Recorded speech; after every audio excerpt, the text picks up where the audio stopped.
신앙생활의 위기는 외부에서 오기보다는 내부에서 오는 경우가 많습니다. 물론 외부적인 어떤 경제적인 어려움이나 고난이 또는 풍요가 위기가 될 수가 있지만 내면의 영적인 상태에서 내가 영적인 무감각증을 가지고 있으면 그것보다 더 큰 위기는 없을 겁니다. 우리는 지금 하나님 앞에서 예배를 드리고 있습니다. 하나님 앞에 예배를 드리고 있다는 것은 임재하신 하나님께서 우리의 예배를 받으시고 우리가 예배할 때 그걸 느끼지 못하고 보지 못한다면 저는 이것이 신앙의 위기라고 생각합니다. 예를 들어서 진리가 많은 경우 흐트러지는 것은 당연히 볼 것을 보지 못하면 진리가 흐트러지고 어두워지지 않겠습니까? 저는 그런 의미에서 저와 여러분 우리 모두가 우리가 외부로도 우리가 어떤 신앙의 어려움이 오지 않도록 위기가 오지 않도록 단속이 필요하지만 내면에서 특별히 영적인 면에서 우리의 신앙의 건강을 위해서 우리가 날마다 살피는 이런 영적인 지혜가 있었으면 좋겠습니다. 지난 시간 사도 요한이 요한계시록 4장에서 하늘의 예배를 보게 되었습니다. 한마디로 황홀함 그 자체였을 것이고 또 그 하늘의 예배를 보면서 고난받던 밤모습에서 유배당했던 그 요한이 얼마나 힘을 얻고 얼마나 격려를 받게 되었을까 그런 생각을 가져보게 되었습니다.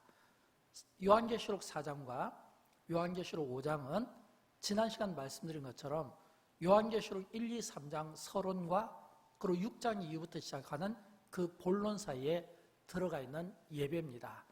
요한계시록 서론을 이야기할 때는 밤모습에서 요한이 예배드릴 때 주님이 환상으로 보여주시고 음성으로 말씀하시며 특별히 소아시아 7교회를 둘러보시고 그리고 그 교회에 대한 말씀을 적게 하셨습니다.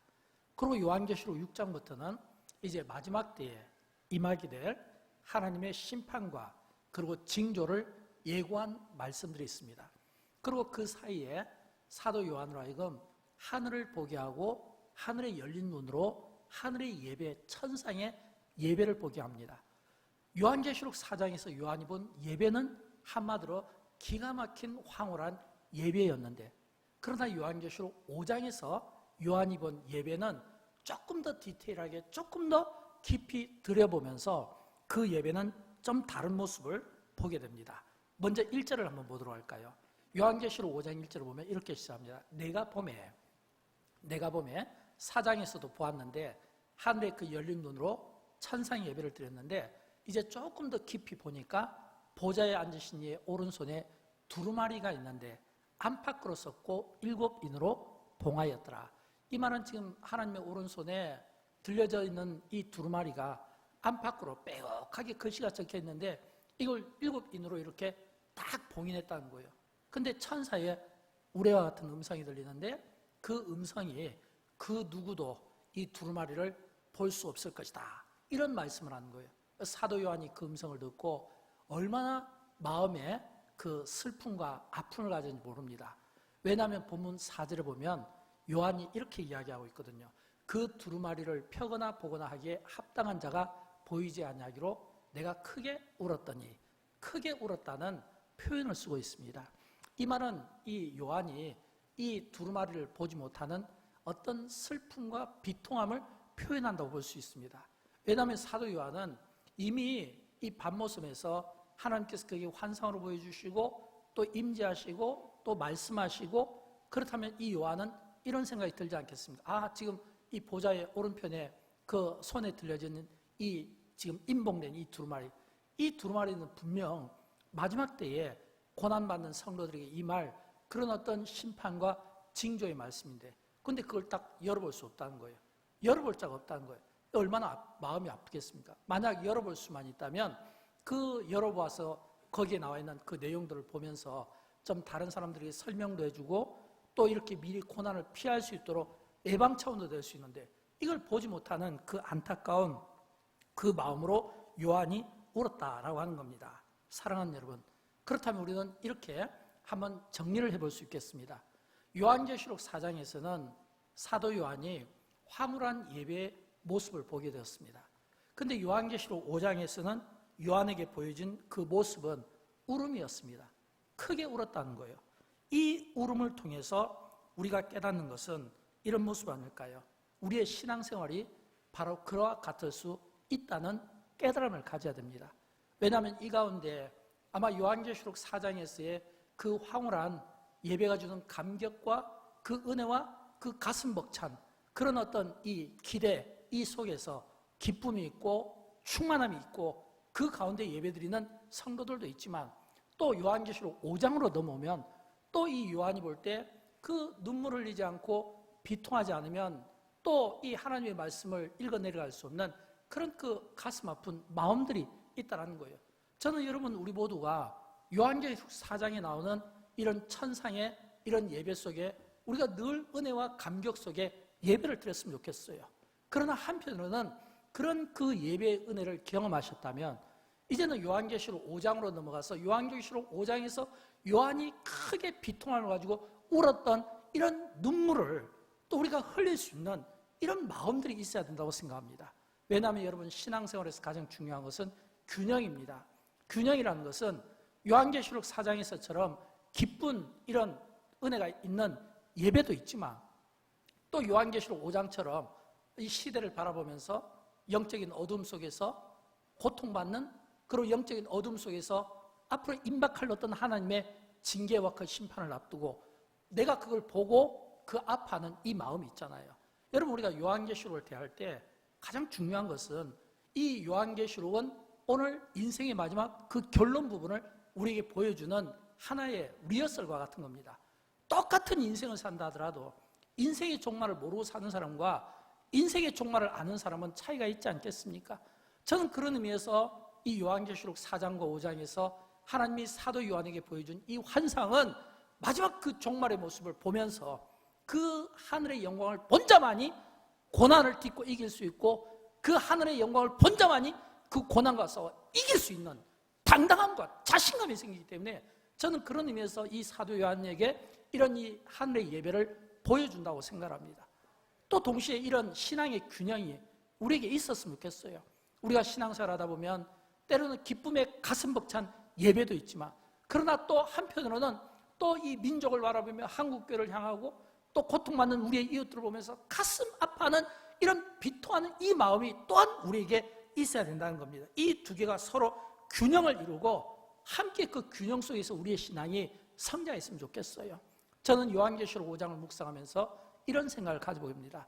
이 요한계시록 5장을 보면서 제가 가지는 생각은 요한에게 보여준 이 하늘의 예배, 이 하늘의 예배를 통해서 오늘 이 시대를 풀어갈 수 있는, 오늘 이 시대의 문제를 풀어갈 수 있는 그 지혜가 이 요한의 이 예배를 통해서 우리가 배울 수 있겠다는 그런 생각을 가져보게 됩니다. 저는 그런 의미에서 오늘 이 시대가 회복하려면 두 가지가 필요하다고 생각합니다. 첫째는 우리가 하나님 앞에서 울을 수 있어야 된다는 겁니다. 오늘 보면 5절에 4절에 보면 크게 울었다고 했잖아요. 여러분 이 크게 울었다는 이 헬라어 의미의 표현은 사전에 보면 이렇게 되었어요. 소리내어 크게 울며 통곡하다. 소리내어 크게 울며 통곡하다. 그렇다면 이 요한이 울었다는 이 울음은 그냥 단순한 울음이 아니에요. 또 뿐만 아니라 이 울음은 자기가 어떤 개인의 고난 때문에 울었던 게 아니에요. 자신의 고난이 아니라 고난받는 모든 시대를 향해서 요한이 울었다는 것은 그 고난받는 그 시대를 향한 하나님의 개입하심, 하나님께서 친히 그 가운데 개입하셔서 그들을 건져주시고 구원해 주시기를 간절히 바라는 이런 거룩한 이런 이 요한의 이 눈물이 오늘 본문 속에서 표현된다는 것을 우리가 볼 수 있어야 됩니다. 사랑하는 여러분, 우리는 이 요한이 울었다는 이 표현 속에서 오늘 이 세상은 눈물을 흘리는 사람과 흘리지 않는 사람으로 구분되는 것이 아니라 이 세상은 누구 앞에서 우는 사람인가? 여기에서 구분이 되는 거예요. 여러분 우리가 눈물을 흘릴 때 누구 앞에서 눈물을 흘립니까? 사람 앞에서입니까? 아니면 하나님 앞에서입니까? 지금 사도 요한이 밤모습에서 그가 그 환상 가운데 흘린 눈물은 그게 환경 앞에서 사람 앞에서 흘린 눈물이 아니라 하나님 앞에서 흘린 겁니다. 우리가 똑같은 눈물이라도 이 눈물이 누구 앞에서 흘리느냐에 따라서 이 눈물의 가치는 달라질 수밖에 없다는 거예요. 성경 속에 나오는 믿음의 사람들이 울었던 그 눈물을 보면 공통점이 있어요. 그들은 하나같이 하나님 앞에서 눈물을 흘렸다는 것을 우리에게 보여주고 있습니다. 특별히 우리가 다윗의 눈물을 우리가 시편에서 많이 보게 되잖아요. 시편 56편 6절 말씀, 다윗의 눈물인데 우리 한번 읽어보도록 할까요? 나의 유리함을 계시와서 싸우니 나의 눈물을 주의 병에 담으소서. 이것이 주의 책에 기록되지 아니하였나이까. 아멘. 여러분, 이 시편 56편의 배경은 다윗이 이제 목숨 부지를 위해서 사울에게 쫓김당하다가 이 블레셋 이방 땅에 망명할 때 그가 그 고통 가운데 기록한 시입니다. 목숨을 구하기 위해서 그 블레셋 그 이방 나라 왕 앞에서 미친 척하면서 침까지 흘리는 그런 참 비굴한 모습을 보였거든요. 그때 이 다윗이 시편을 통해서 나의 눈물을 주의 병에 담으소서. 이 이야기는 다윗이 자신의 그 비통함과 그 고난 가운데 흘리는 그 모든 눈물을 전부 주의 병에 담으소서. 이건 내가 하나님 앞에서 운다 이거예요. 사람 앞에서는 울지 않겠다는 겁니다. 환경 앞에서는 울지 않겠다는 겁니다.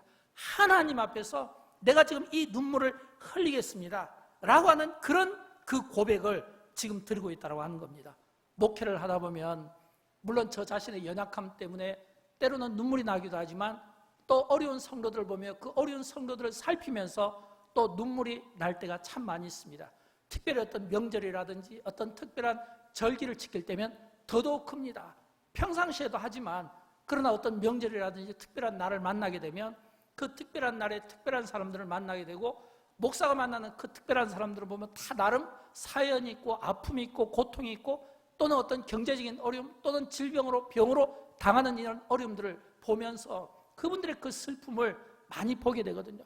그때마다 제 안에 이런 기도가 들어요. 하나님, 사랑하는 또 우리 성도님들이 흘리는 저 마음의 비통함과 이 슬픔들을 다윗이 시편에서 주의 병에 나의 눈물을 담으소서라고 했던 것처럼 저분들의 모든 눈물은 전부 하나님 앞에서 흘리는 눈물이 되게 해주시고 하나님의 병에 그 눈물들이 담겨지게 해주시옵소서. 이 말은 하나님께서 그 다윗의 눈물을 기억해 주셨다는 겁니다. 우리가 교회에서 새벽마다 기도를 많이 하시잖아요. 밤마다 기도를 많이 하잖아요. 제가 담임 목사이기 때문에 아무래도 이 강단을, 이 교회 본당을 자주 살필 수밖에 없어요. 보면 교회에서 흐느끼고 우시는 분들이 많아요. 근데 흐느끼고 우시는 분들은 공통점이 있어요.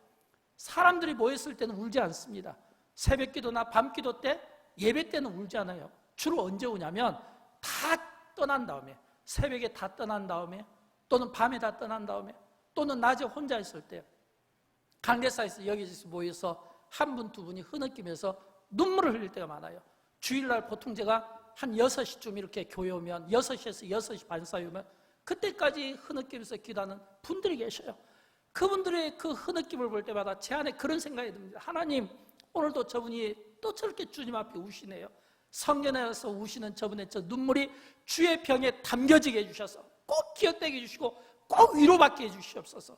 이런 이 기도가 자연스럽게 나올 수밖에 없다라고 하는 겁니다. 사랑하는 여러분, 오늘 여러분 가운데 특별히 어렵고 고통스러운 그런 문제들을 인해서 힘겨워하십니까?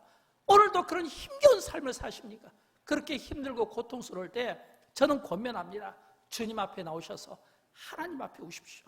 사람 앞에 울어서 위로를 받는 것이 아니라 하나님 앞에서 다윗처럼 주님, 내가 흘리는 이 눈물을 주님 벽에 다 담아주시고 주님 기억해 주셔서 이 눈물을 주님이 친히 닦아주시고 위로해 주시는 그 하나님의 그 위로를 누가요? 하나님 앞에서 눈물을 흘린 자가 많다는 거예요. 저는 그런 은혜가 여러분 모두에게 있기를 진심으로 축복합니다. 두 번째로 이 시대를 풀어나가려면요, 진정한 위로자가 되어줘야 합니다. 진정한 위로자. 여러분, 요한이 그 두루마리를 풀지 못해서 통곡하고 있을 때요, 어떤 일이 일어날까요? 요한계시록 5장 5절을 보면 장로 중에 한 사람이 내게 말하되 울지 말라 이렇게 되어 있어요. 저는 이 말씀이 참 위로가 됩니다.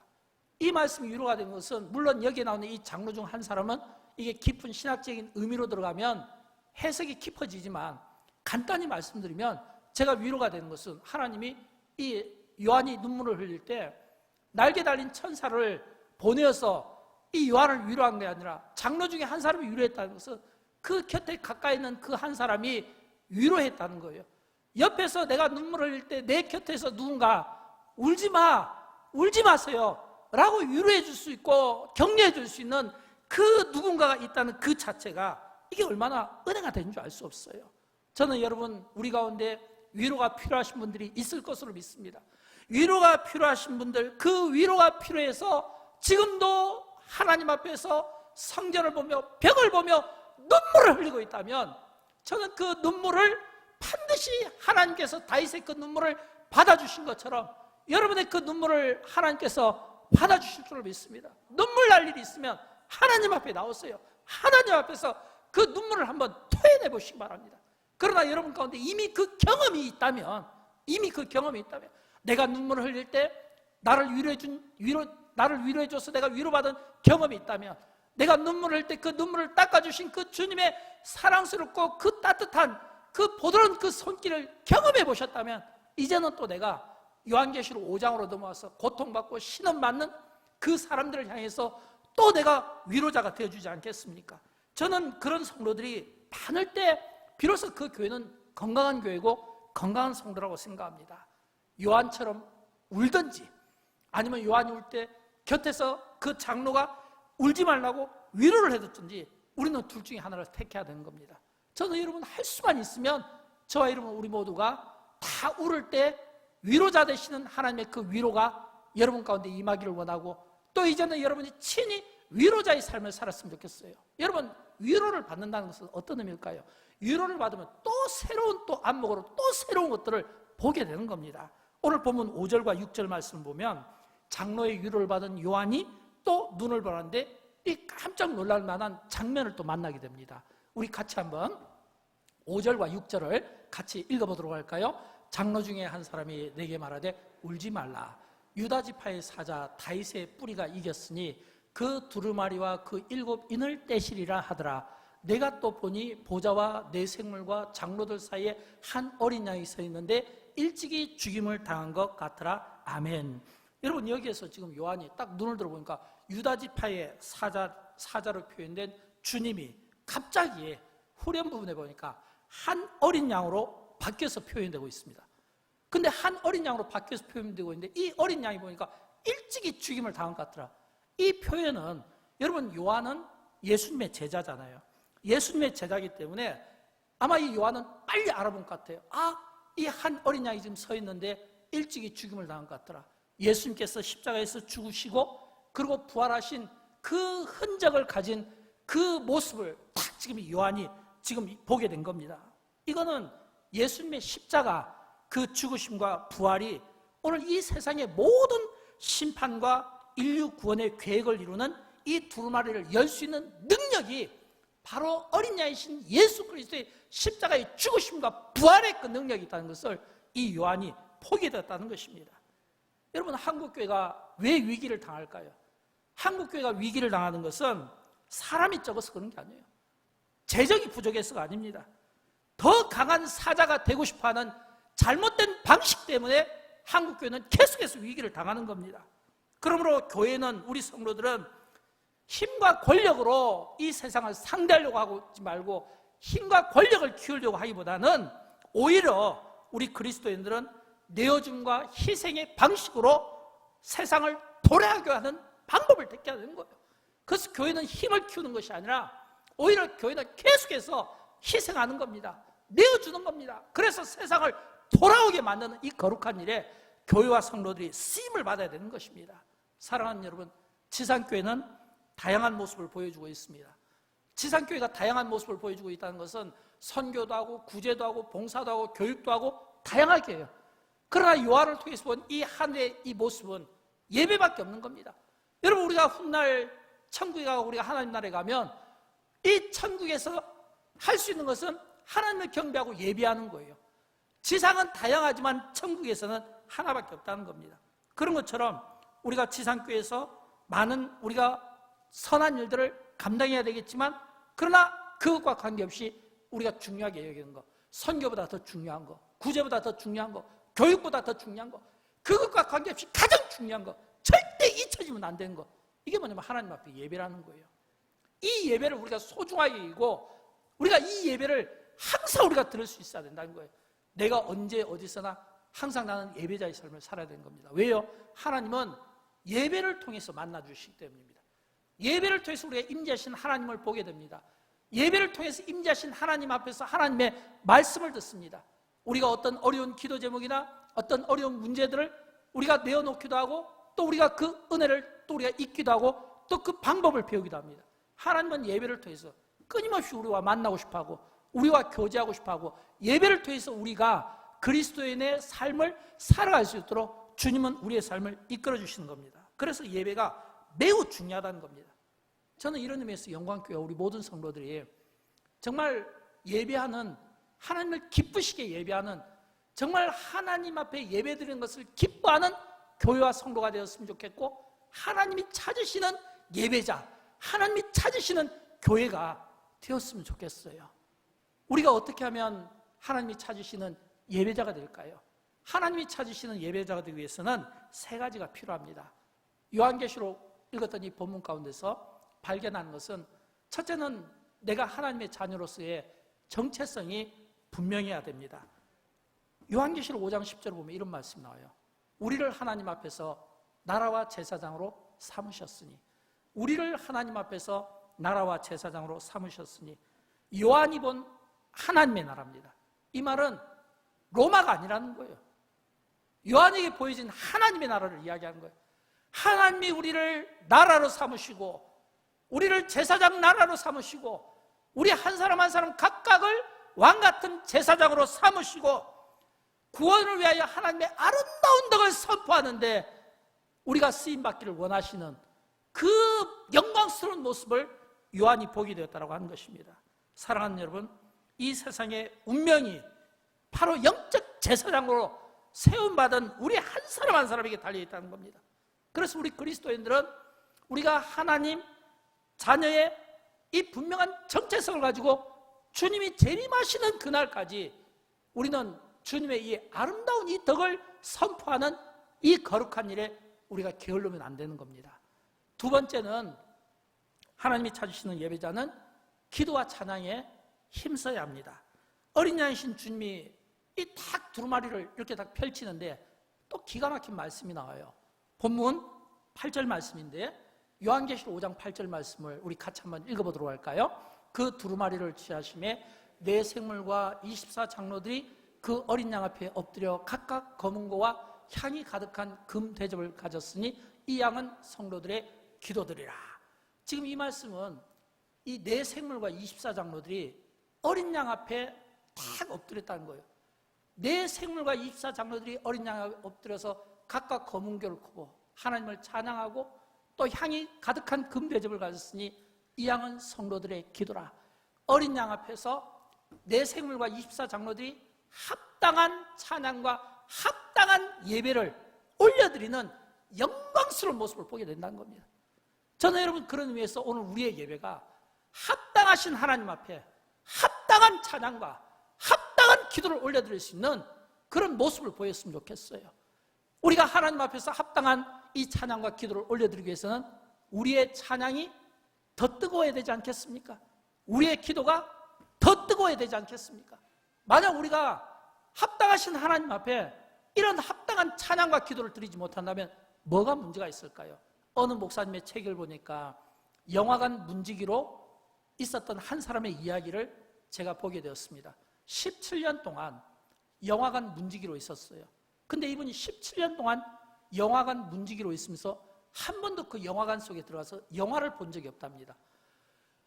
아무리 오랫동안 영화관 문지기로 있어도 그 영화관 안에 들어가지 못하면 그 영화 속에서 주는 그 감동을 당연히 느끼지 못하겠죠.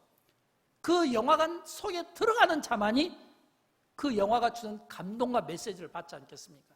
근데 밖에 서서 표 주고 검표하고 들어간 사람들을 체크하고, 근데 본인은 한 번도 들어가지 못한 거예요. 여러분, 저는 그런 것처럼 우리 인생도 그렇다고 생각합니다. 똑같은 그리스도인이지만 두 부류가 있다고 생각합니다. 예수님께서 십자가를 지시고 골고다 산 그 정상 꼭대기까지 주님이 그 무거운 십자가를 지고 가실 때 따라갔던 사람들이 그 성전 예루살렘 입구에 서 있는 사람들이 있을 것이고, 또는 골고다 산 입구까지 가서 서 있는 사람들이 있을 것이고, 그런 분들은 그 정상을 올라가 보지 못했잖아요. 그 정상에서 주님의 십자가를 지시는 그 영광스러운 모습과 그 희생하시는 그 사랑의 모습을 보지 못했잖아요. 정상을 올라가 보지 못한 사람은 그 밑에서 분주할 수밖에 없겠죠. 예를 들어서 봉사한다고 분주하고 이런저런 성경 공부하고 이런저런 모임 갖고 분주하겠죠. 정상에 올라가 보지 못하니까. 그러나 주님이 십자가를 지신 그 골고다 산의 정상에 올라간 사람은 어떻게 그 정상에서 그 주님의 그 십자가 앞에서 무릎을 꿇지 않을 수 있으며 어떻게 그 앞에서 찬양과 기도를 하지 않을 수 있겠습니까? 그 산, 그 정상의 그 주님의 그 십자가 앞에 서면 그 누구도 무릎을 꿇지 않을 수가 없고 그 누구도 그 앞에서 찬양과 기도를 드리지 않을 수 없게 된 겁니다. 합당하신 주님 앞에 합당한 찬양과 합당한 그 기도가 바로 이런 의미예요. 저는 여러분 이런 의미에서 우리가 하나님 앞에 예배할 때에 합당하신 하나님 앞에 합당한 찬양과 합당한 기도가 드려졌으면 좋겠어요. 이런 합당한 찬양과 이 합당한 이 기도를 드려서 우리의 영적인 시야를 넓혔으면 좋겠어요. 영적인 시야를 넓힌다는 것은 이런 의미입니다. 영광교회 사명문 한번 띄워주실까요? 우리의 사명 한번 같이 읽어보도록 하겠습니다. 우리는 영광교회라는 가족 공동체로 부름을 받았습니다. 이 가족은 우리의 혈관 속에 흐르는 피가 아니라 예수 그리스도의 보혈의 피로 묶여진 가족 공동체입니다. 그러므로 가족 공동체인 교회에서 천국을 배우고 천국을 확신하고 천국을 선포합시다. 이게 영광교회 사명 가운데 하나입니다. 영광교회는 좀 더 넓은 영적인 안목으로 보면 우리 모두가 다 가족 공동체로 부름을 받은 겁니다. 우리 안에는 피가 있지만 그러나 예수 그리스도를 믿는 이 예수 그리스도의 이 피가 우리 몸속에 수혈이 되어서 예수 그리스도의 보혈의 피로 묶어진 하나의 가족 공동체예요. 그 가족 공동체인 우리가 교회에서 하는 일은 천국을 배우고 천국을 확신하고 천국을 선포하며 사는 거예요. 저는 이 은혜가 있었으면 좋겠어요. 세 번째는 하나님이 찾으시는 예배자는 어떤 자일까요?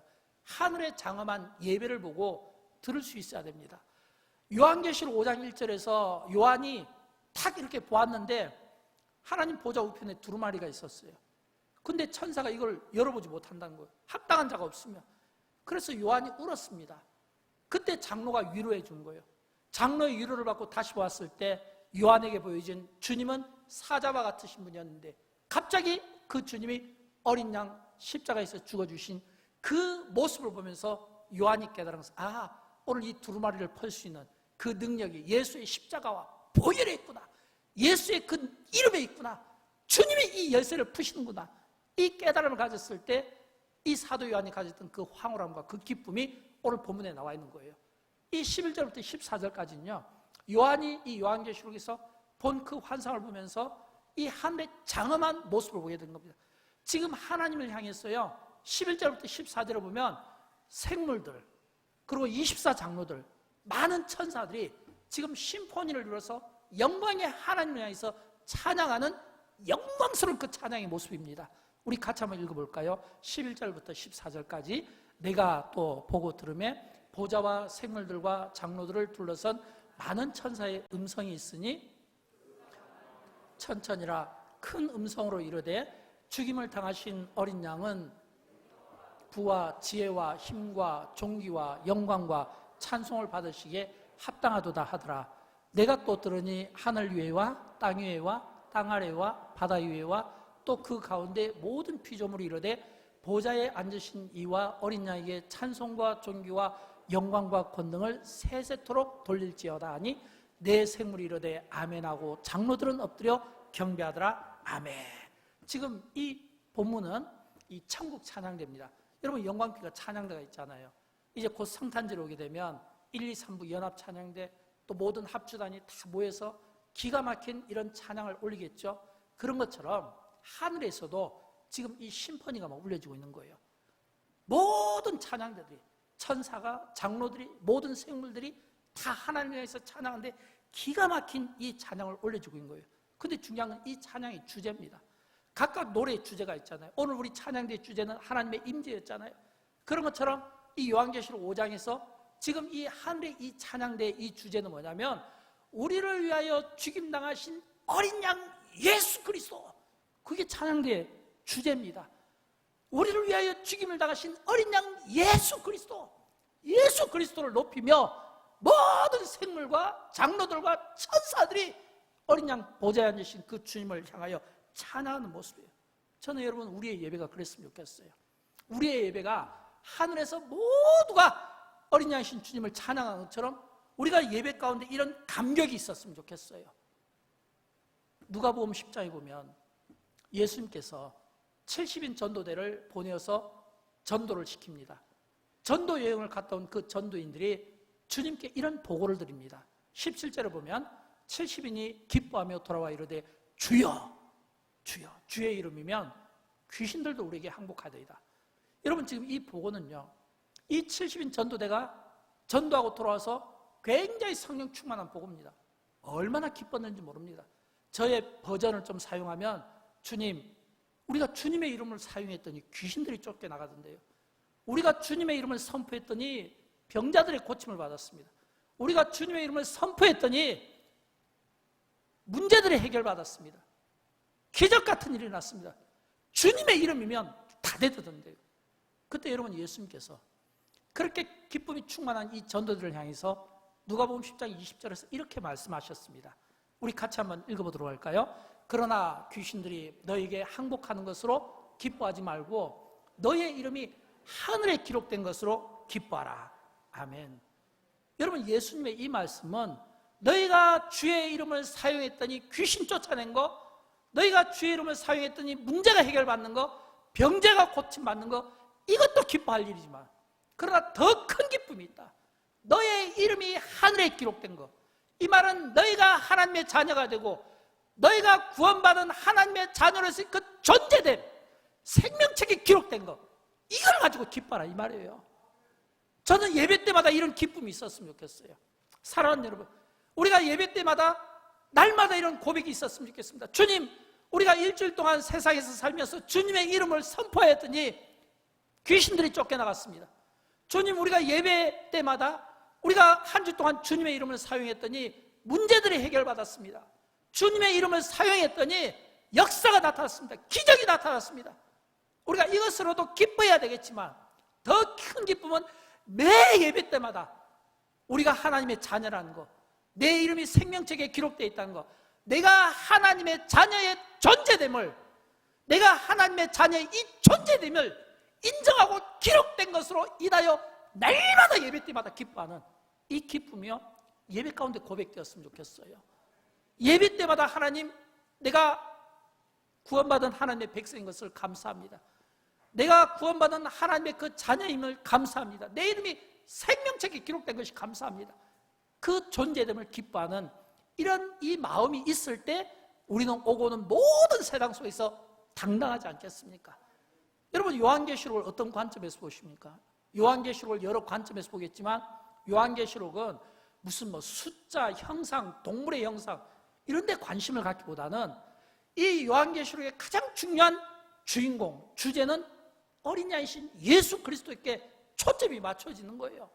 예수 그리스도를 통해서 그 인생의 마지막 결말을 보면서 우리가 그 결말을 알고 사는 것과 모르고 사는 것의 차이가 있는 겁니다. 저는 여러분 우리가 우리의 인생의 결말을 알고 살았으면 좋겠어요. 다 우리의 이름이 생명책에 기록되어 있고 우리가 하나님의 자녀고 그 자녀의 존재됨을 우리가 기뻐하고 확신하며 우리가 살아갈 때 고난받는 시대, 오고는 모든 고난 속에서 우리는 더 당당하게 우리가 살아갈 수 있고 우리가 선포할 수 있지 않겠습니까? 나는 예배자입니다. 나는 예배자입니다. 나의 구원과 그 구원받은 그 기쁨을 예배를 통해 날마다 확인하고 고백하기를 주님의 이름으로 축원드립니다. 우리 다 함께 일어나실까요? 함께 일어나셔서 나는 예배자입니다. 나는 예배자입니다. 이 찬양으로 함께 영광 올려드리겠습니다.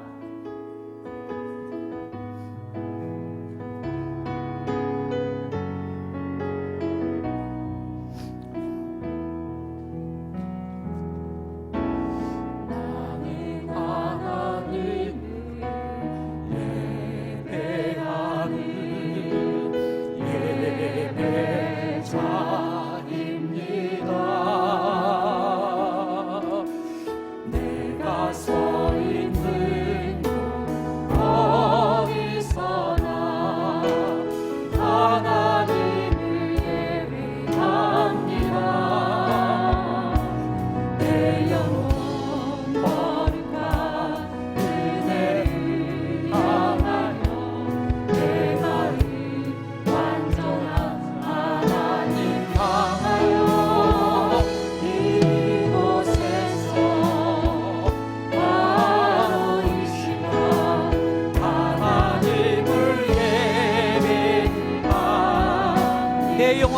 거룩한 은혜를 향하여